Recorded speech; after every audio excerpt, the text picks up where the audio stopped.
माशा साहब, जाहिर अब ये पानी जो पंजाब से आगे बढ़ रहा है सिंध की तरफ, हेड पंजनत से गुजर कर ये पानी जाना है गुद्दू बिराज की तरफ। गुद्दू बिराज की कैपेसिटी को देखते हुए क्या आप जो है कॉन्फिडेंट है कि ये पानी गुजर जाएगा वहां से? और क्या कोई वहां पे ब्रिजेस वगैरह का भी इंतजाम किया गया है कि किसी भी तरह से नुकसान ना हो वहां पर? जी, अल्हम्दुलिल्लाह सूरत-ए-हाल इस वक़्त काफ़ी अंडर कंट्रोल है। इस वक़्त जो हमारे पास जो रेला गुज़र रहा है गुद्दू से, वो 3,65,000 का है और हमारी एस्टिमेट है कि ये अपनी पीक अटेन करेगा 7 और 8 तारीख तक। तो अभी ऑब्ज़र्व करेंगे फाइनली पीक क्या आती है पंजनत पे, फिर अकॉर्डिंगली उसमें जो रिवर इंडस का पानी आ रहा है, जो कि मिठनकोट पे मिलेगा, तो वो फिर हम फाइनली किस पोज़ीशन में होंगे कि इस चीज़ का सर्टेन कर सकें कि गुद्दू तक क्या प्रोबेबिलिटी बनती है। लेकिन नेवरदलेस हम जो अपनी तैयारियाँ कर रहे हैं वो सुपर फ्लड की कर रहे हैं।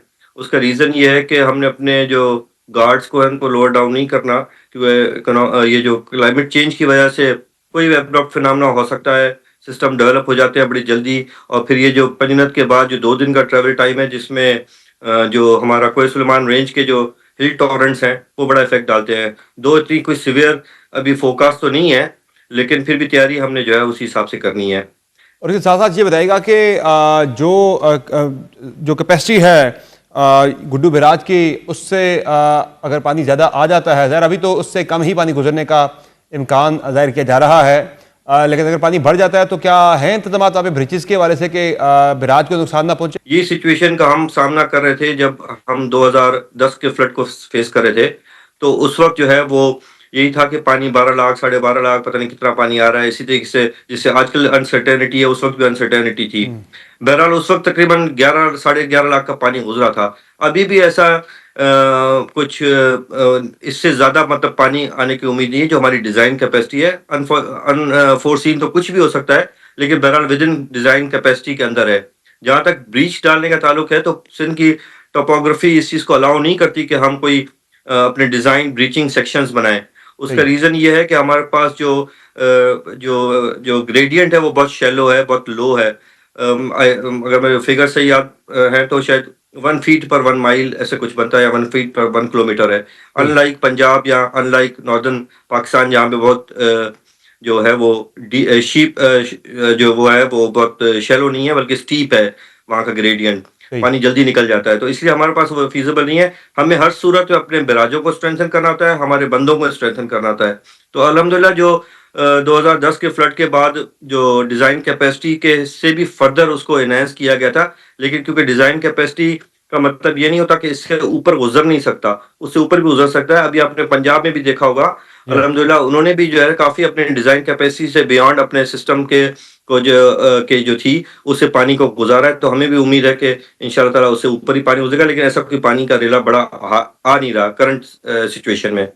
सही है। इरफान अली काठिया साहब, ये बताइएगा कि क्या सूरत हाल है इस वक्त पंजाब के मुख्तलिफ इलाकों में? जाहिर है एक तो मजीद बारिश की भी जो है वो फोरकास्ट है कि जो 10वां स्पेल है मानसून का, वो मजीद जो है सूरत हाल को बिगाड़ सकता है। कितने लोग हैं इस वक्त अब तक जो मुतासर हो चुके हैं, और जो है खैबर बस्तियों के अंदर लोग हैं, वबाई अमराज के भी फूटने के वाले से खदशात का इजहार किया जा रहा है, तो सूरत हाल है क्या इस वक्त पंजाब के जो लोग मुतासर हुए हैं उनकी?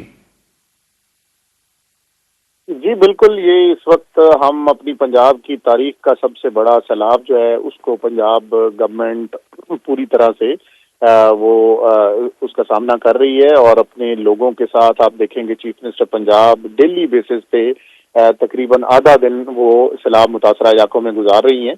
और इस वक्त तक अगर मैं टोटल फिगर्स शेयर कर सकूं तो तकरीबन 4100 देहात हैं पंजाब के, जिसमें वस्ती और फिर आगे अब जनूबी पंजाब शामिल है, जो इसमें बुरी तरह से मुतासिर हैं। और इनमें तकरीबन 15 लाख एकड़ पे मुश्तमिल हमारी क्रॉप्स जो हैं वो डैमेज हो चुकी हुई हैं।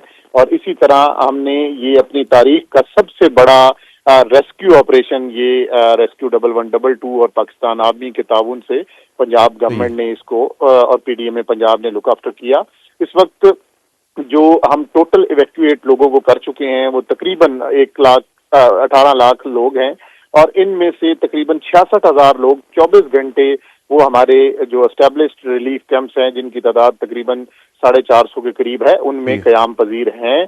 उनकी ना सिर्फ 3 टाइम्स अ डे मील को इंश्योर किया जा रहा है, उनको medical and life stock cover पूरी तरह से वो फराहम किया जा रहा है। और चीफ मिनिस्टर पंजाब ने तमाम प्रोविंशियल डिपार्टमेंट्स के तमाम तर वसाइल को वो सैलाब मुतासरीन की बहाली के लिए उनको वक्फ करने का अज़म का इजहार किया। और बारिश के बारे में बताइएगा जो दस्तक स्पेल के वाले से फोरकास्ट है 6 से 8 सितंबर के दौरान। जी बिल्कुल, ये बारिश है और इसकी मेन कंसंट्रेशन नॉर्थ और नॉर्थ ईस्टर्न रीजन है और इसके अलावा सेंट्रल पंजाब के भी कुछ एरियाज में बारिश है, लेकिन इसकी इंटेंसिटी वो इंटेंसिटी नहीं है जो 9th स्पेल की थी और इसमें moderate with isolated heavy showers ये इसकी प्रोजेक्शंस हैं और इससे जरूर हमारी जो रेस्क्यू और रिलीफ एक्टिविटीज हैं वो मुतासिर होंगी, लेकिन कोई बहुत बड़े पानी का के इजाफे का ये बारिश का स्पेल सबब नहीं बनेगा। सलमान शाह साहब ये बताएगा कि सिंध में कितने लोग अब तक मुतासिर हो चुके हैं जिन्हें आपने एहतियाती तदाबीर के तहत जिन्हें महफूज मकामात पर मुंतकिल किया है, और कच्चे के इलाके में मजीद जो है जब ये पानी आएगा गुड्डू और से सक्कर और शक्कर से कोटरी तो मजीद कितने लोग जो है वो मुतासिर हो सकते हैं? जो इस वक्त मैं आपको बताऊं, थोड़ा सा फर्दर एक्सप्लेन करता हूं ताकि आपके नाज़रीन को भी समझ में आए। हमारी 3 कैटेगराइज हमने की हुई है। प्रायोरिटी 1 विलेजेस आइडेंटिफाई किए हैं, प्रायोरिटी 2, प्रायोरिटी 3। अकॉर्डिंग टू पंजनत के बाद जो हमारा डिसीजन होगा कि कौन से प्रायोरिटी वालों को खाली कराना है किस टाइम पे। अभी प्रायोरिटी 1 वाले जो विलेजेस हैं जो कि आबादी तकरीबन 3.25 लाख बनती है कि उनको हमने पहली प्रायोरिटी पे निकाला है, तो वो 1,21,000 कल तक का फिगर था और अभी रिपोर्ट कंपाइल हो रही है। आज भी जो है वो तकरीबन 15-20 हज़ार लोग और भी मजीद निकलेंगे, तो तकरीबन 50% से ऊपर आबादी निकल चुकी है जो कि प्रायोरिटी 1 एरियाज है। प्रायोरिटी 2 और प्रायोरिटी 3 का अकॉर्डिंगली जो है वो डिसीजन किया जाएगा और उनको भी इवैक्यूएट किया जाएगा। जो टोटल पॉपुलेशन अगर कच्चे की बात करें तो वो तकरीबन 16 लाख से भी ऊपर बनती है, लेकिन कच्चे के लोगों ने अपने आप को रिजिलियंट करने के लिए उन्होंने अपने जो मकानात हैं, जो अपने जो उनके जो भी इंफ्रास्ट्रक्चर है, उसको 2010 के फ्लड लेवल से ऊपर उसको डेटम सेट करके ऊपर बनाया हुआ है। तो इसलिए जो है ज़्यादा नुकसानात का अंदेशा नहीं है, सिवाय इस बात के कि वो उनकी लाइफ कुछ अरसे के लिए डिस्टर्ब होगी, उनको रिलोकेट होना पड़ेगा और रिलोकेट होने के बाद इंशाअल्लाह ताला जब पानी का रेला गुजर जाएगा तो वो फिर वापस चले जाएंगे। तो वो जो रिलोकेशन पीरियड है उसमें 2 ऑप्शंस हैं। जनरली तो ये लोग 90% से भी ऑलमोस्ट 90% स्पेशली प्रायोरिटी 1 वाले जो है कि वो हर दूसरे साल तीसरे साल वो इतना पानी का रेला तो गुजरता है, तो उन्होंने अपने ऑल्टरनेट अरेंजमेंट्स किए हुए होते हैं। लेकिन बहरकैफ इसके हमारे बीइंग गवर्नमेंट हमारा फर्ज है कि हम वहाँ पे जो है अगर कोई हमारे रिलीफ कैंप्स में आता है तो हमने वो आइडेंटिफाई करके उन गाँव के नजदीक तरीन उनको अरेंज किया है ताकि अगर आए तो वो फिर हम वो अकोमोडेट कर हो सकें। बहुत शुक्रिया सैयद सलमान शाह साहब आपका और इरफान अली काठी साहब आपका अपने प्रोग्राम में ज्वाइन किया।